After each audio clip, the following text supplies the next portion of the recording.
Zik tak sangka bumper depan ni custom harga dah lebih RM2,000. Biar betul. Daripada Zik beli bumper baru, lepas tu Zik hantar ke Puzzle Body Kit untuk custom macam-macam. Dan juga lepas tu kita pergi ke HMZ Auto Spray untuk kita buat touch up dan juga cat bumper ni. Dan selepas itu proses pergi ke DH Sticker Supply untuk kita wrap dan jadilah macam ni hasil. Shout out kepada diorang, memang terima kasih. Inilah kejadian dia guys. Mana nak dapatkan idea yang macam ni, di mana Zik sebenarnya terinspirasi daripada bumper FL5, di mana dia nampak simple. Cumanya nak kekalkan bumper yang sedia ada ni, iaitu bumper Myvi facelift, kita buat design dia seakan-akan macam FL5. Tak adalah seakan sangat. Sebabnya kalau nak betul-betul ikut dia punya design, memang kena kacuk dengan FL5. Tapi Zik tak nak. Zik nak kekalkan dia punya konsep tu, iaitu konsep MDM. Jadi Zik buatkan konsep dia iaitu MDM Plus. Kita jadikan dia macam ni. First, Zik beli bumper ni. Bila dah beli bumper ni, nak kena beli towing cap yang baru. Lepas tu Zik nak kena beli garnish ni. Dah habis total RM500. Selepas Zik dah beli barang-barang ni semua, Zik pergi ke Puzzle Body Kit pula untuk kita buat custom. Apa yang Zik dah customkan adalah, first, korang tengok dekat tepi ni, iaitu cannet. Cannet ni sebenarnya dia rupa dia tak macam ni finishing dia. Dia kena buat satu tambahan cannet dekat sini untuk bagi kita nampak timbul. Dengan Zik dah buatkan dia punya grill tu jadi honeycomb. Harga dia RM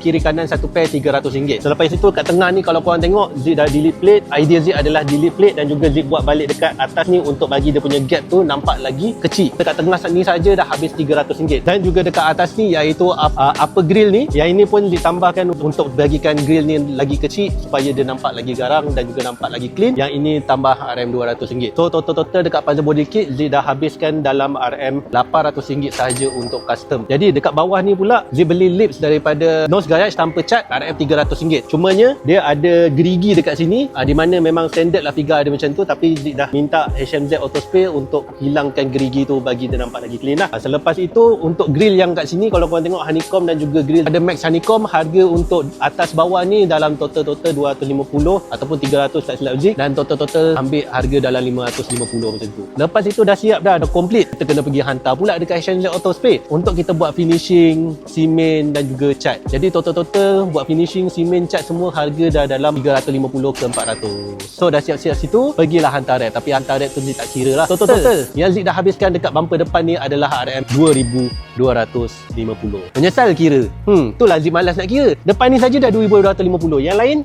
Zik pun tak tahulah.